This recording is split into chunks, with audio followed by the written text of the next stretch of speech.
for most of the day this year. He had to go on a plane because it was going to be $800 more if he stayed for the concert. So he was sad to say goodbye, but his pocketbook was happier.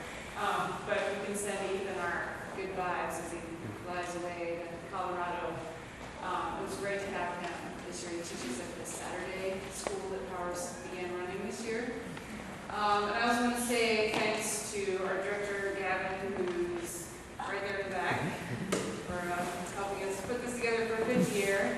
And thanks to our office manager, Tristan, who's also not here. He will run off today, but he's invaluable, helping with the little details only. And Kaylee, who's also not here.